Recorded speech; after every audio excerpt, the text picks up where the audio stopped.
नमस्ते दोस्तों, स्वागत है आपका अमृता's हैप्पी टमी में। आज मैं आप लोगों के लिए लेकर आई हूँ दिवाली का सबसे मशहूर स्नैक्स चकली की रेसिपी। ट्रेडिशनली महाराष्ट्र में ये बनाई जाती है।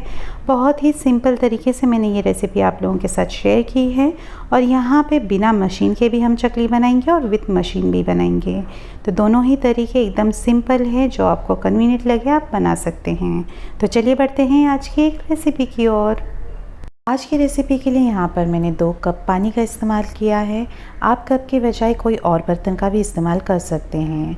फिर इसमें मैंने 2 छोटे चम्मच कश्मीरी लाल मिर्च पाउडर डाल ली है, 1/4 छोटे चम्मच हींग डाल लिया है, 1 छोटे चम्मच हल्दी, स्वाद अनुसार नमक और 1 बड़ी चम्मच तेल डाल लिया है। इन सबको हम अच्छे से मिक्स करेंगे और गैस में उबाल आने का इंतज़ार करेंगे। गैस में उबाल आते ही आपको गैस को कर लेना है बंद। तो यहाँ पे मैंने मेरा गैस बंद कर लिया और जिस कप से हमने मेजर किया था उसी कप से हमको चकली का आटा जो है वो 3 कप डाल लेना है इसमें। तो यहाँ पे ये जो चकली का आटा है वो ट्रेडिशनली जैसे बनता है वो मेरे चैनल पे ऑलरेडी अवेलेबल है, वो भी आप जाकर देख सकते हैं। और अगर आप चकली का आटे के बिना बनाना चाहते हैं तो यहाँ पर आप कोई भी आटा यूज़ कर सकते हैं, जैसे चावल का, ज्वार का, बाजरे का।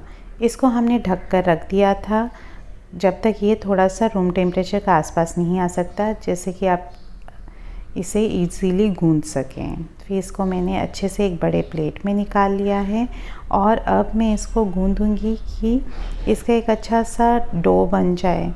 तो यहाँ पे पहले थोड़ा सा हम 1 बड़ी चम्मच तिल डाल लेंगे और अब इसको अच्छी तरह से गूंद लेंगे। तो यहाँ पे अगर आप देख पा रहे हैं तो ये जो पानी हमने यूज़ किया था इतना पानी सफिशिएंट हो जाता है, एक्स्ट्रा पानी की ज़रूरत नहीं है। एक बार आप जब आटा गूंद लें तो इसको इस तरह से रोल कर कर आप चेक कर लीजिए। तो रोल करने के बाद जब आप इसको मोड़ें तो ये इस तरह से चिकना ही रहना चाहिए। तो परफेक्ट है ये आटा, आपको यहाँ पे और कुछ करने की ज़रूरत नहीं है। तो पहले हम बिना मशीन के बनाना सीख लेते हैं। बिना मशीन के बनाने के लिए आपको इस तरह से लोई लेकर इसको लंबा लंबा रोल करते जाना है, जैसे यहाँ पे मैंने रोल किया है। बस इसी तरह से आपको यहाँ पे इसी तरह से रोल करते करते करीब 1 उंगली के इतना इसको मोटा रखना है हमें और इसको फिर हम धीरे धीरे इस तरह से चकली का शेप दे देंगे। तो यहाँ पे मेरी जो पहली बिना मशीन वाली चकली है वो बनकर तैयार है। बस इसी तरह से आप भी बिना मशीन के इसे बना सकते हैं। और हम एक चकली मशीन वाली भी बनाकर देख लेते हैं। तो मशीन वाली चकली बनाने के लिए आपको मशीन में आपका जो चकली वाला आटा है वो डाल लेना है और ऊपर से प्रेस करते हुए इसको धीरे धीरे रोल करते जाना है, जैसे आप यहाँ पे देख पा रहे हैं, बस उसी तरह से। और यहाँ पे देखिए मेरी पहली चकली बनकर तैयार है। बस इसी तरह से मैं आपको दूसरी भी बनाकर दिखा देती हूँ। धीरे धीरे आपको ऊपर से प्रेस करना है और नीचे इसको एक सर्कुलर रोल करते जाना है। तो यहाँ पे ये इसी तरह से मैंने मेरी बाकी चकलियाँ भी बना ली हैं। और जब चकलियाँ बन जाए तो इसको जब हम तलने के लिए रखते हैं, तलने के लिए रखने का भी एक टेक्निक है, उठाने का एक टेक्निक है। बीच वाला जो हिस्सा है उसे आप अंगूठे की सहायता से और उंगली की सहायता से पकड़ लीजिए और फिर इसको उठाइए। इस वजह से आपके चकली का शेप बिल्कुल नहीं बिगड़ेगा और ये परफेक्टली राउंड ही रहेगा।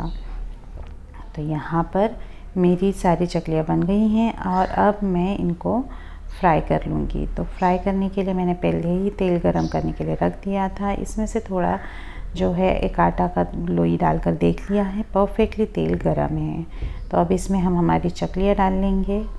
चकली तेल में डालने के बाद आप तुरंत इनको हिलाने की कोशिश ना करें, नहीं तो जो चकली का शेप है, वो जो सर्कुलर शेप है, वो बिगड़ने के चांसेस होते हैं। थोड़ी देर इनको लो टू मीडियम फ्लेम पे तल लेने दीजिए। थोड़ा सा जो ऊपर वाला झाग है वो थोड़ा कम दिखने लगे, उसके बाद आपको चकली को थोड़ा सा हिलाना, टर्न करना स्टार्ट करना है। तो यहाँ पे धीरे धीरे आप इस तरह से हिलाते हुए जब तक चकली का कलर पूरी तरह से सुनहरा नहीं हो जाता तब तक इन्हें फ्राई कर लीजिए। तो यहाँ पर मेरी जो चकली है वो अच्छी तरह से फ्राई हो चुकी है, बन चुकी है। तो ये वाली बैच मैं निकाल लेती हूँ और इसी तरह से मैं बाकी के जो बैचेस है वो भी फ्राई कर लूँगी। तो यहाँ पे हमारी चकली बनकर तैयार है। अगर आपको ये रेसिपी पसंद आई हो दोस्तों तो वीडियो को अपने फ्रेंड्स और फैमिली के साथ शेयर कीजिएगा और चैनल को ज़रूर सब्सक्राइब कीजिएगा। फेसबुक पे देख रहे हैं तो पेज को ज़रूर लाइक कीजिएगा। थैंक यू दोस्तों।